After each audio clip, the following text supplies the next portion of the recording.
person in charge of testing throughout the entire district under the supervision of Mr. Bader is someone new to us. She's doing a great job. She comes to us from JFK High School. It's my pleasure to introduce to you our district test coordinator, Ms. PARCC.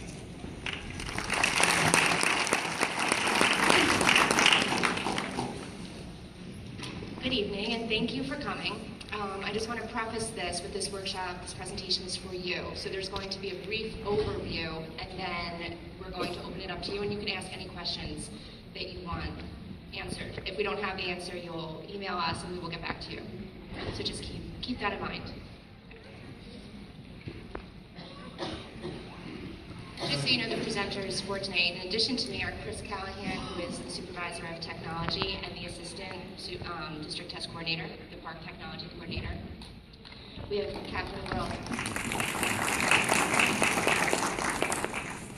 Catherine Worley, who is our supervisor of math, K through 12, and we have Junior School Jim, who is the supervisor of English Language Arts, K through 5. Just so you're aware, the PARCC testing window, PBA, New Jersey loves her acronyms. So we're going to have the PBA, which is performance-based assessment, which will begin March 2nd, and it will go through March 27th. The EOY, which is the end-of-year assessment, begins April 27th, and it goes through May 22nd. If you have a child in elementary school and you may have another child in middle school, those dates will stay the same, but if you also have a child in high school, those dates will vary, and then if you need those dates, you can always email me. Performance-based assessment is, your children will not be testing the entire 20-day window. It's just that all grades at every school, 3 to 5, will be tested at that time. So your child is only going to be testing 5 days, but there is a 20-day window.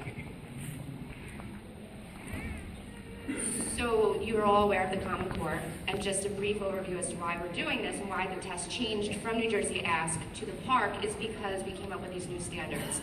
And these new standards are supposed to help our students become, and every student, become college ready or career ready.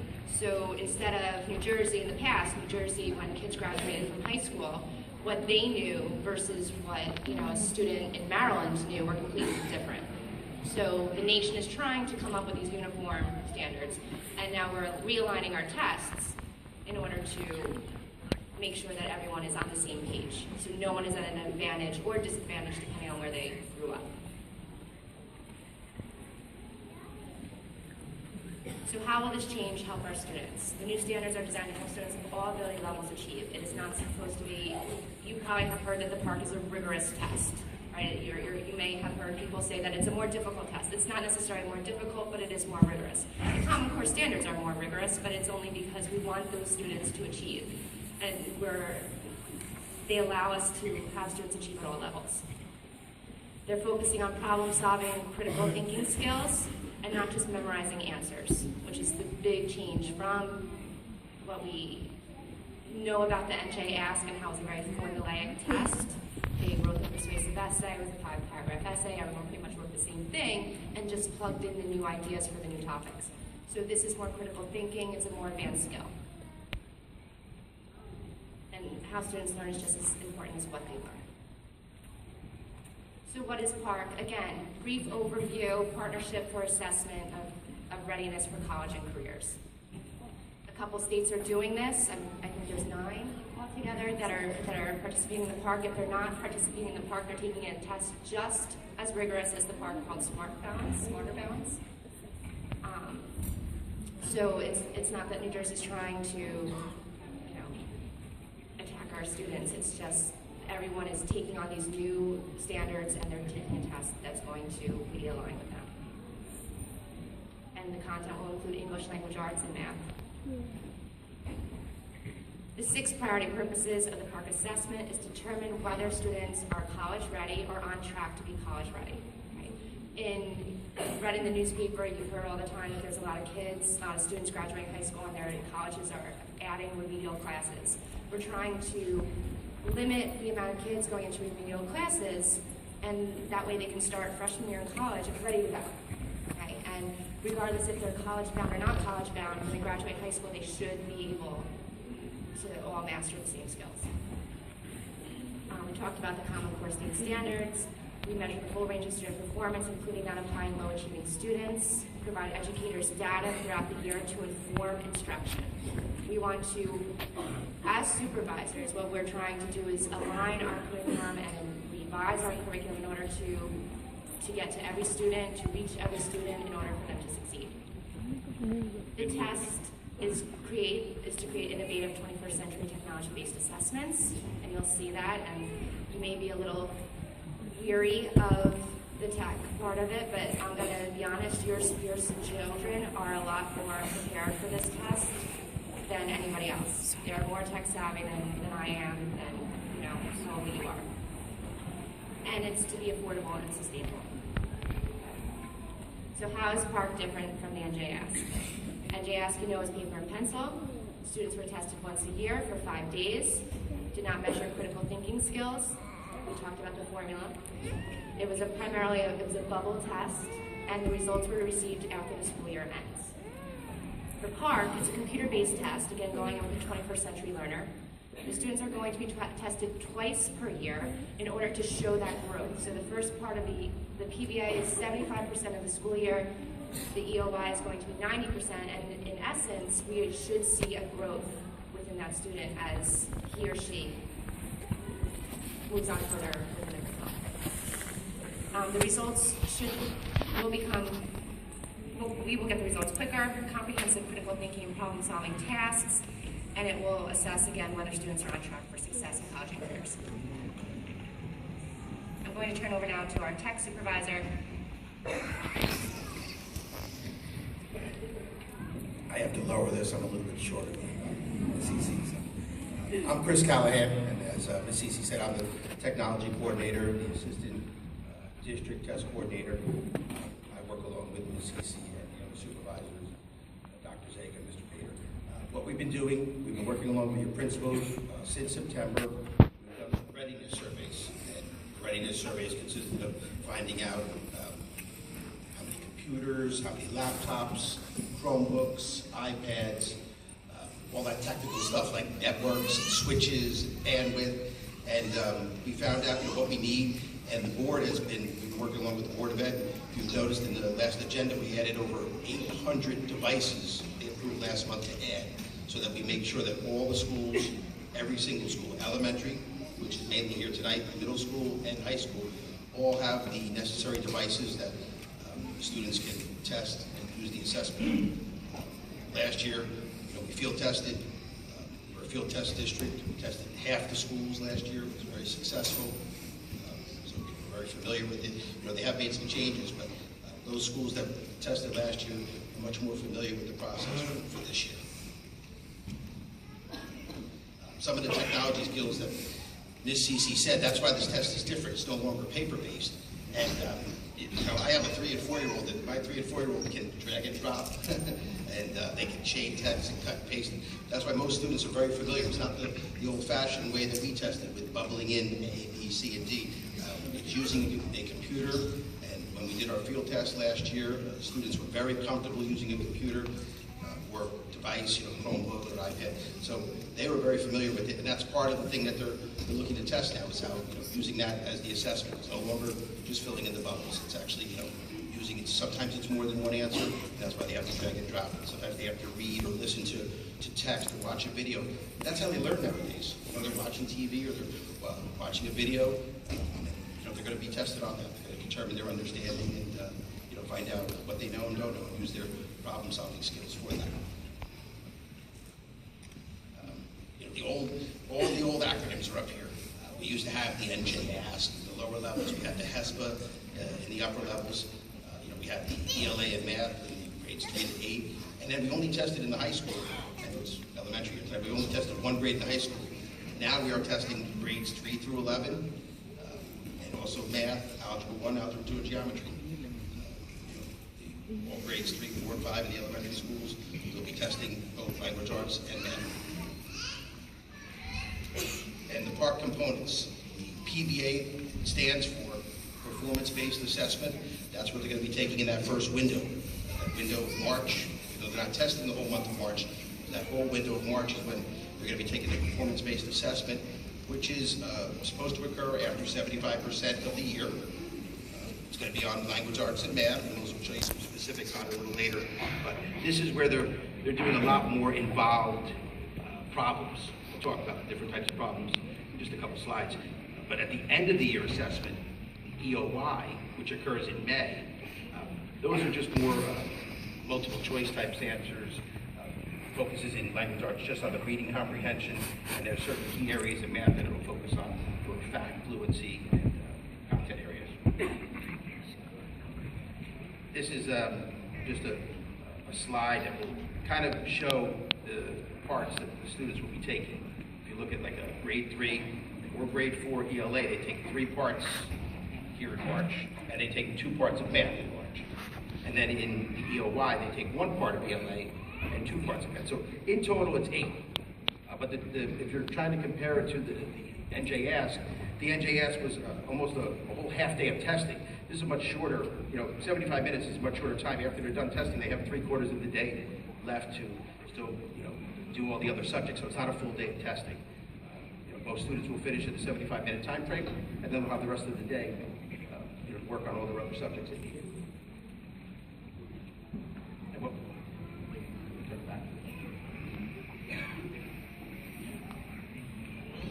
So I'm just going to go over some of the language arts portion of the test. Again, the PARCC design is for complexity in the text. We want these rich texts that students can analyze and really get to the bottom with them and absorb them rather than having very superficial text, which was what they have with the NJ Ask. Evidence is a crucial component of the ELA. Everything is prove it with evidence, okay? And in your child's classrooms, that's what they're focusing on. They're focusing on, all right, well, how did the character feel? Well, prove it with evidence from the text, and that's what the PARCC is focusing on. And then knowledge building, knowledge through content-rich nonfiction. And we have shifted as a district from, in the language arts, from just, forcing fiction on these kids and giving them the opportunity to explore nonfiction. And I'm the supervisor of English 6 through 12, and I know that we've taken like a 60% nonfiction to 40% fiction now in our curriculum. So there is a change, and we are, because the PARCC is testing it, we are aligning our curriculum as well. So the types of questions for the language arts part of the test, there's the prose constructed response. Again, we tend to make things a little bit more complex, but that is your writing task. On the New Jersey Ask, you had the persuasive writing and the expository essay. Instead of those, we're going to have literary analysis, the research simulation task, and the narrative task. Nothing to be afraid of. Your students are doing them, your children are doing them every day. The state is assessing how they interpret a text and how they express themselves, as well as the conventional rules of grammar and the standards of writing. We have our technology-enhanced constructed response, and these are what Chris was saying, the drag and drop, the cut and paste, the shade, text, move items to show relationships. It's a lot more hands-on than, again, the bubbling. Okay, those are our technology-enhanced constructed responses. And I'm going to show you an example of all these. And then the evidence-based selected response is what I was telling you. How did the character feel? What line from the passage denotes that? And that's our multiple choice of the table. So here's the example of the evidence-based selected response item. You can see that what is the main idea of how animals live. They choose the answer, and then which sentence from the article best supports the answer to part A. And that is how the test is structured.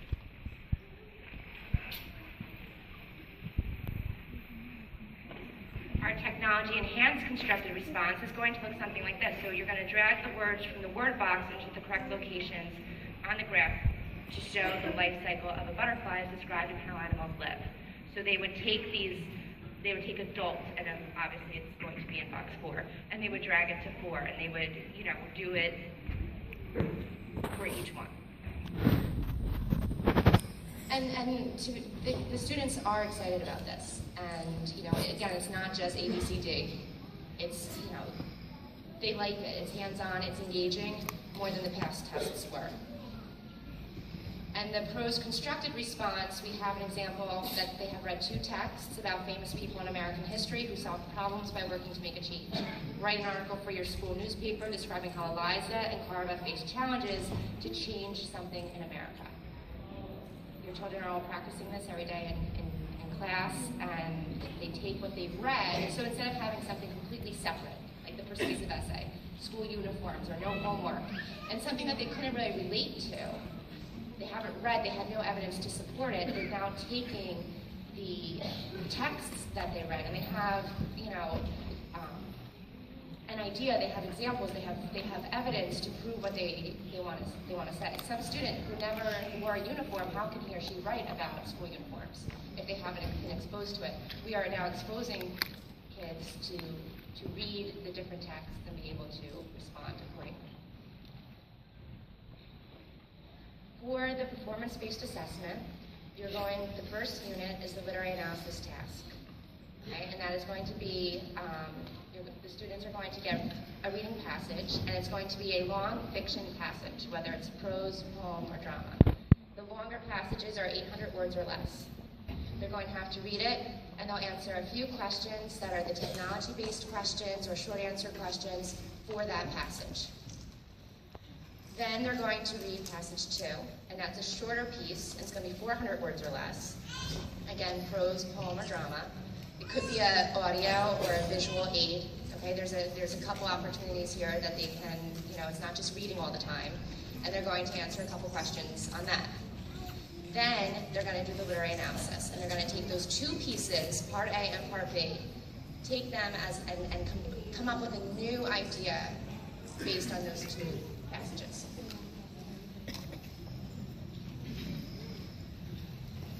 Here's an example.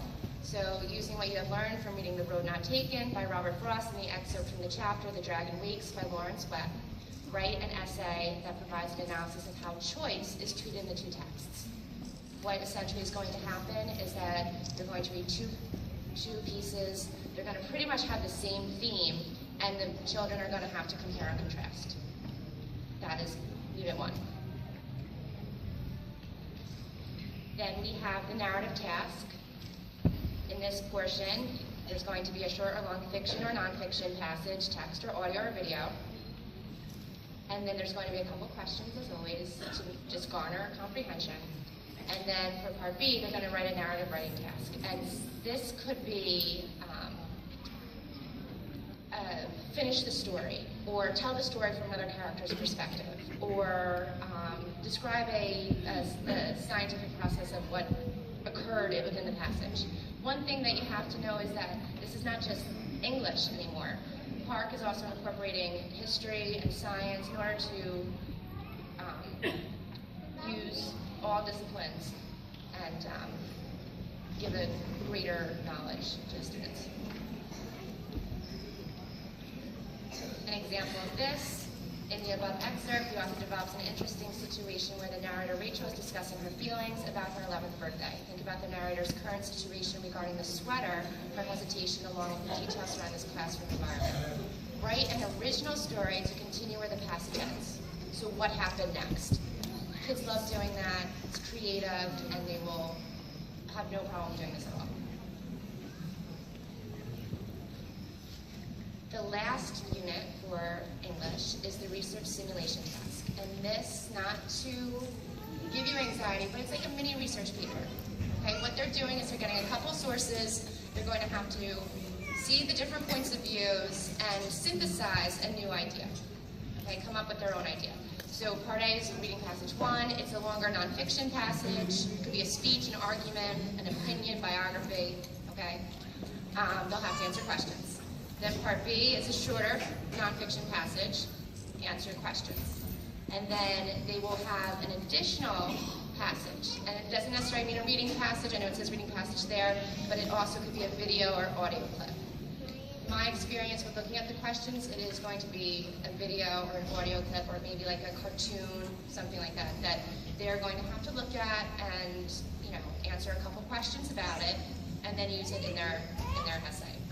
And then part D would be research simulation writing task. And it's more like an argumentative piece, very similar to the persuasive essay, but instead of them coming up with their own ideas, they're using the ideas that are in the passages. So an example of this is you have read 3 texts about ocean exploration. All 3 discuss challenges faced by ocean explorers. The 3 texts are oceans, dive technology, lights, cameras, invention. Think about the information the authors provide to show how explorers are improving exploration underwater. Write an essay that describes challenges that explorers face in at least 2 of the texts. Tell how they can overcome those challenges through the use of underwater technology. And of course, they're using textual evidence. The ELA, EOY units, the end of year assessment, the performance-based means that they're actually writing. Okay. The EOY, there is no more writing. It is more your reading comprehension test, and it's going to be more of your technology-based and your evidence-based questions.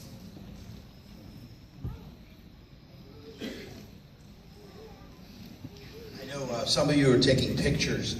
Ms. Cece did say, we're going to post this tomorrow on the website. So this will all be posted. Don't worry, there's a link up there. So if you still can take pictures, I know you probably want to take pictures of me, it's okay.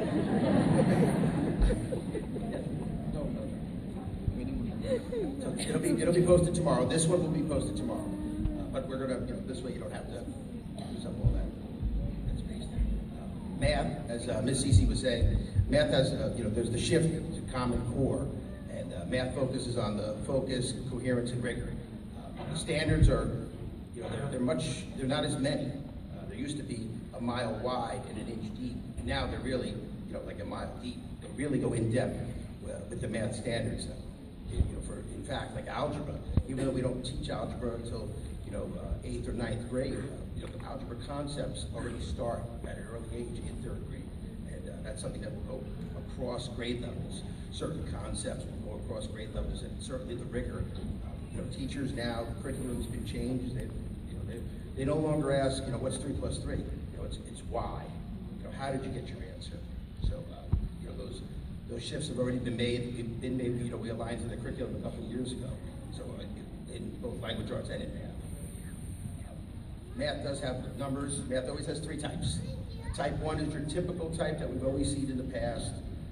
Machine scoreable, very typically like a multiple choice. It will appear both on the PBA in March and on the EOY. In fact, it's the only type that appears on the EOY.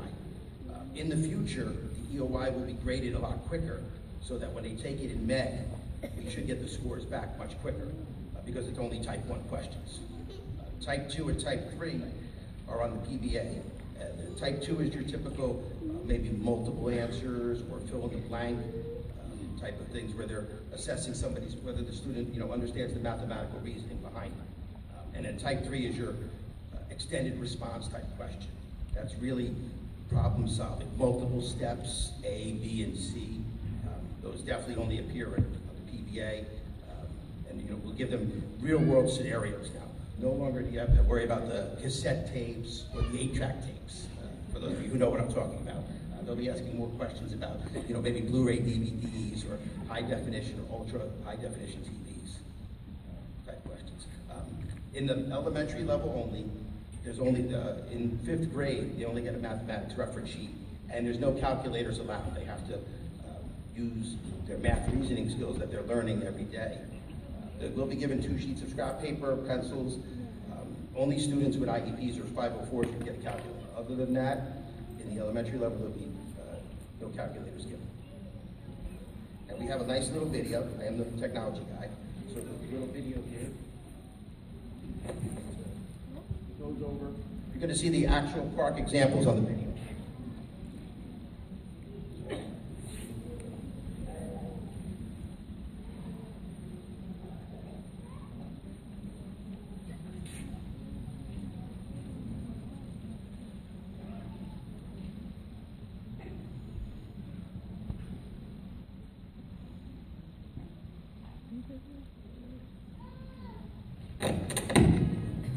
This year, students from all over the country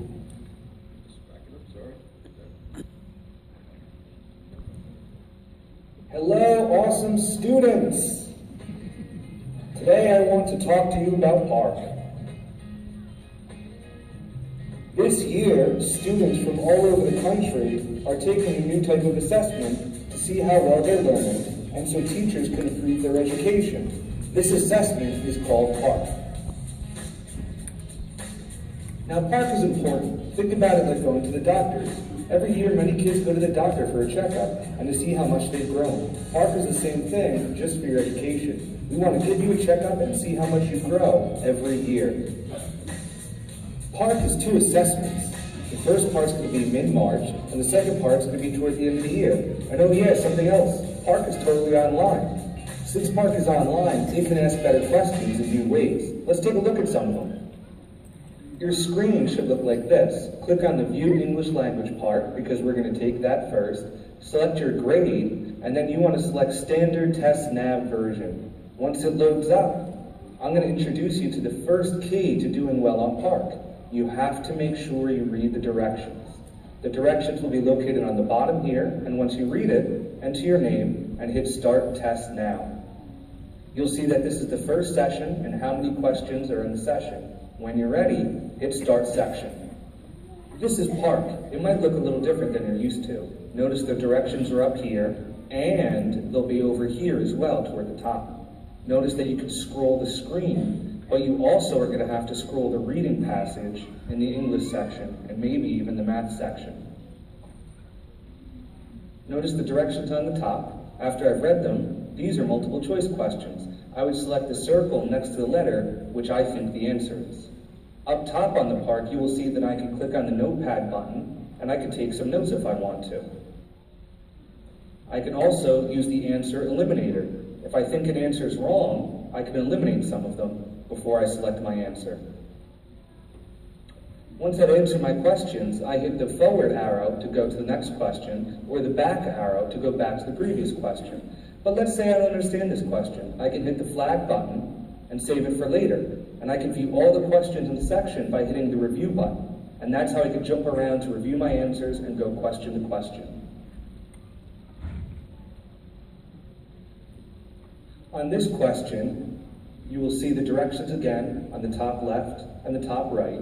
You'll see that you can click on a word and it will show you the definition. And then you might see on the right something you're not used to. The PARCC features a lot of dragging and dropping.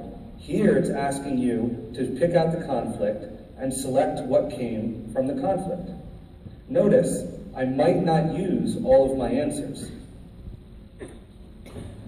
On this question, you see more of the same. On the left, we have the scroll and passage I need to read, and on the right, I have the interactive graphic organizer where I need to drag and drop.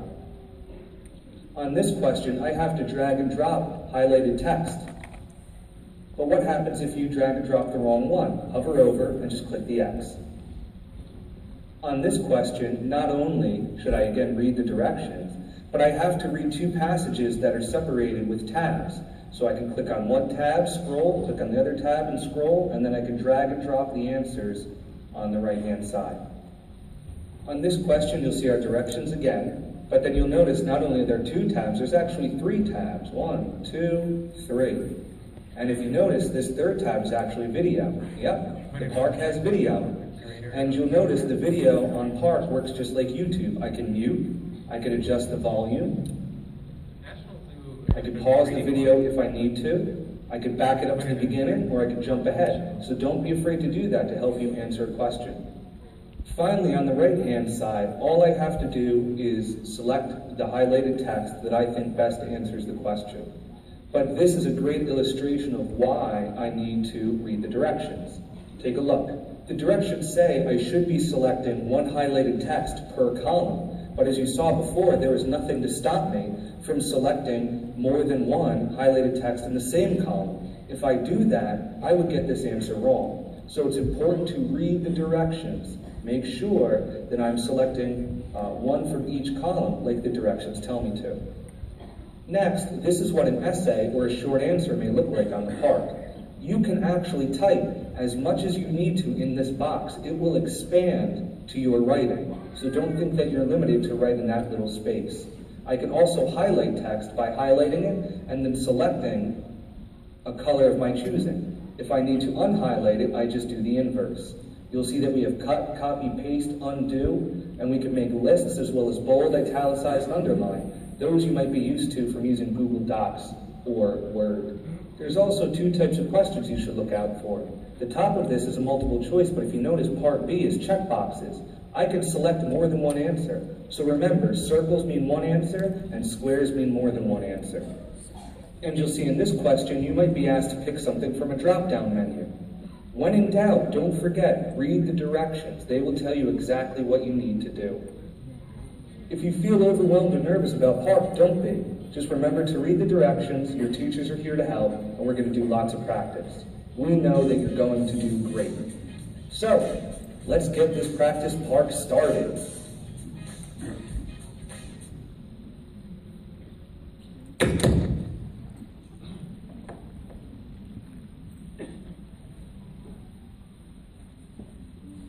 Just so you are all aware that within your children's classrooms, they have been practicing the PARCC tests, and they have been practicing the different questions and the dragging and dropping. And so it is, again, it's not new for them. It's not new for them anyway, but it's definitely not new for them at school.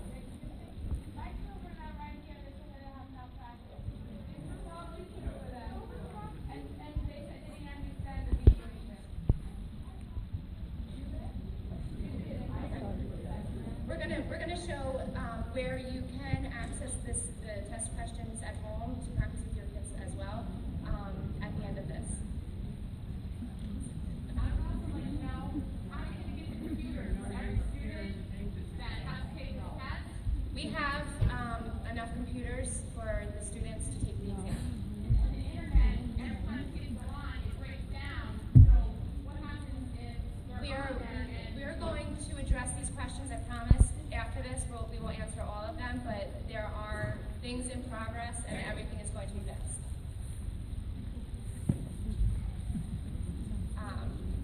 What is different from this, from the New Jersey Ask and PARCC, is that there are accommodations that are accessible for all students.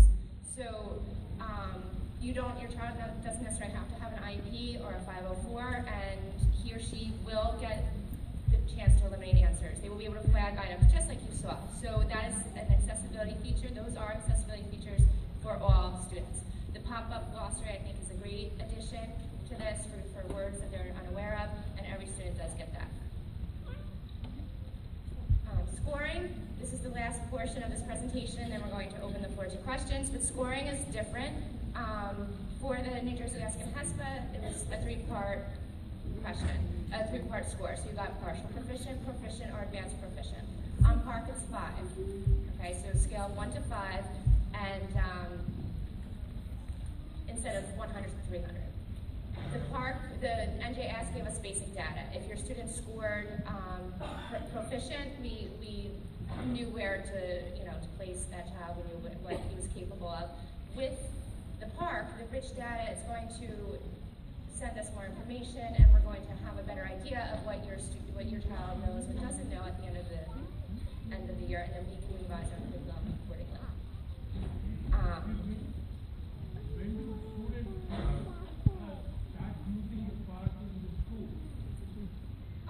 They should have already started. If not, we will. If this is a specific situation, we will stay after and we will speak to you.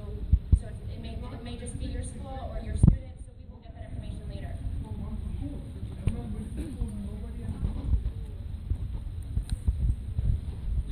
We just started. We'll address that at the end, but we really, what I'm going to show you, we've given to the schools. They're going to start. If they haven't started, then maybe they're just scheduling. Maybe they're doing one grade at a time. Maybe we'll get to you.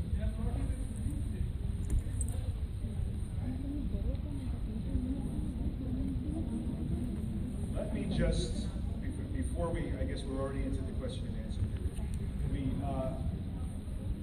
We are teaching right now, okay?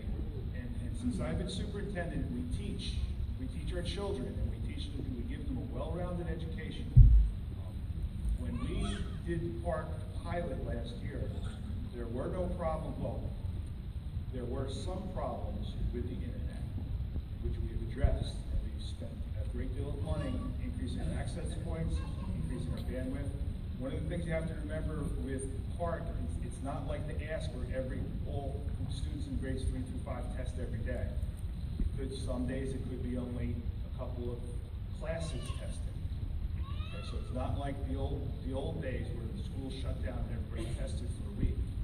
There's a window, and your children might test on Monday morning. They might not test again until Wednesday, and it's only an hour a day. Okay, so we piloted, like Mr. Callahan said, we piloted last year. We think we have all the tech issues nailed down. Like I said, we have spent a lot of money as far as increasing bandwidth, getting the devices out to the children. We will not, and I have made it my promise to you, we will not test and teach to the test. And we're not going to do what we've done in the past and stop teaching and start practice testing. We're not going to do that. Okay? The pilot that we did last year, the students had no trouble dropping and dragging and highlighting. They will surprise you. They are way more better versed in this than you think they are, than we thought they were. There was absolutely no trouble with those kids. Okay? It's the middle of January. It is possible that some of the schools have not started to administer the practice tests. But we're not going down that road again. Our teachers teach the children. They don't teach the test. Okay? And that's the way, that's what I believe. That's what my administration believes. And I think that's the path we need to take. Are there any other questions? All the way in the back. Have you or any of your administrators taken this test? I've taken the samples. The test isn't available to us. Why isn't it available to you guys so that teachers can take it and know what to teach the children? We're not. That's illegal. First of all, Well, no. you can't do that. At least not like, okay, you gotta teach this, that, and this, but to at least know what's on it so they are more informed. What's on the test are the standards, and we teach the standards. Okay, we're still being investigated because we used to teach to the test. We're not doing that. We're not shutting down our schools to teach kids how to do better on this test. We're not doing it.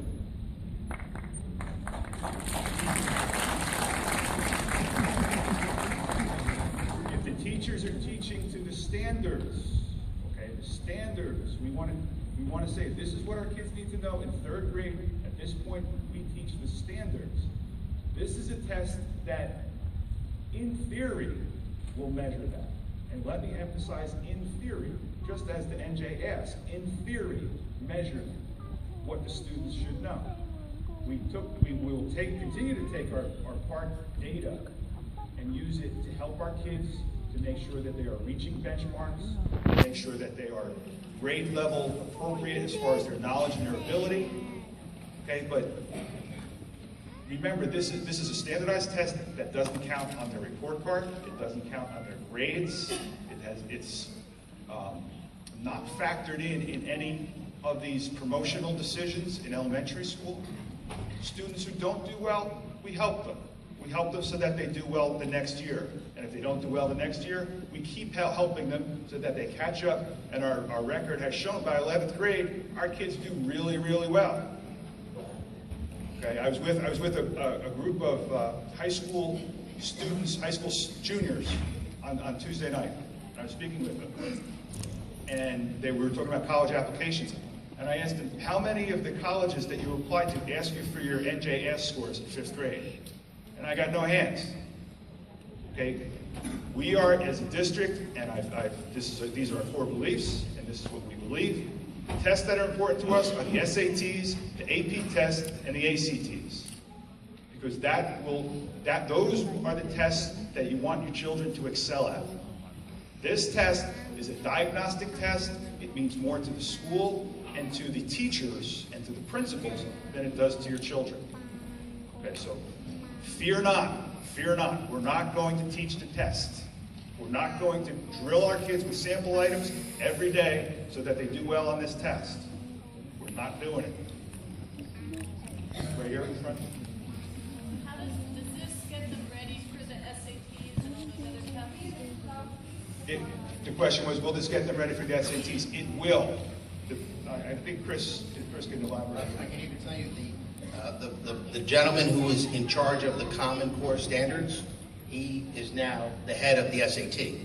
So the Common Core standards will be incorporated into the SAT. So absolutely, that is the direction the SAT is going to go. And as Dr. Zega said, the SAT and the ACT, those scores will matter when your students are applying to colleges. That's what the colleges ask for. They don't ask for their 5th grade NJS scores. But do we just want to show them? I did want to show them a couple things. Let's just go there. Go right ahead then. Next. Sir, I have a two-part question. My son is a 5th grade. All the slides are generic, right? It's not pertinent only to the 5th grade. Right, it was general park, guys, exactly. Up until now, my son, when he comes home, he's doing homework, handwriting and all, right? At what point will he start doing work, not doing handwriting, doing it on the computer? Do you understand that? Right, what are they gonna practice the drag and drop? Right now, he's doing it hands-on, as opposed to on a computer. Yeah. Oh, I don't, yeah, keyboard, pretty good. We're trying to get the students exposed in the school as much as we can to technology. Okay, not necessarily test items, but technology. The question was, the students are still handwriting the answers. Okay, we have increased the number of computers and devices in our schools, but we're not to the point yet where we can have every kid work on a computer all the time. You know that we have increased the keyboarding classes, and we have the students exposed more and more and more to computers, but we're not at the point yet. We're heading there, and we are heading there in the high schools, and that'll work its way down from the high schools to the middle schools to the elementary, where students will be submitting all their work online.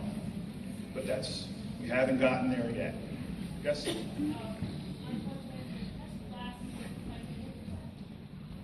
One section, but I had that chart.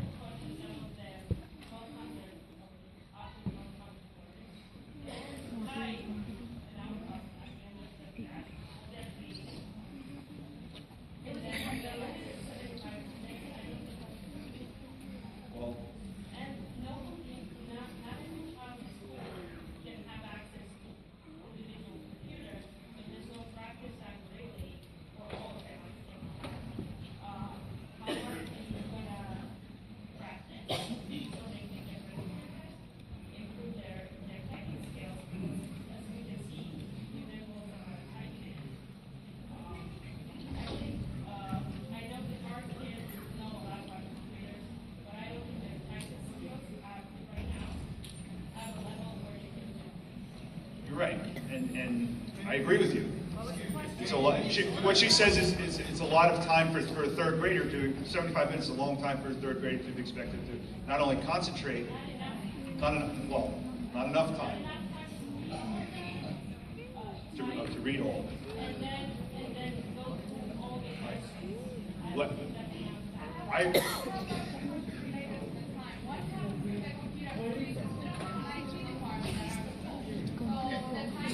What we do have is, and I think this will address the woman's question in the back, every school has a backup computer. So as the student is taking the park, it will back up to the computer they're on, and we have what's called, and I'll get a little technical here, there's going to be a caching computer.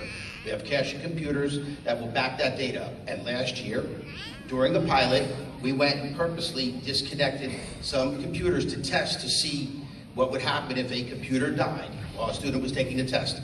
We put that student on another computer. It went right back to the question that they were working on. So if they're working on number 10, it brought them right back. So we have backup computers in place. We have the backup of the computer they're working on and another backup computer. So those are all in place. So if the internet is slow, it will not communicate until It could be midnight before all the scores are transmitted to Pearson, but they will be on that backup computer, secure, and then it'll, at a time that the internet comes back up, that's when the data will be transmitted. When are you going to start having the weekly assessments done on the PARCC platform? I'm sorry, what was the question? When are you going to start having the weekly assessments or the homework done on the PARCC platform? Are the students just going to go in at the end of the year and start writing the PARCC exam? The weekly assessments and the daily assessments. Again, we're going to expose the kids to the technology end of it, but we're not going to start doing mock tests and just so that they do well. Mock tests, I'm sorry? When are they going to start implementing this standard in the schools? The standards have been implemented since last year. But are the weekly assessments taken on the PARCC standard? Are the weekly assessments taken on the PARCC standard? No, the PARCC aren't standards. It's a common core of the standards. And the PARCC is the test. Taking exam on a computer so they are used to it, they simulate their test for the year and they're comfortable when they're in the I understand, and you're saying the same thing that the people said over here. You're concerned about whether the children have enough practice on the computer, and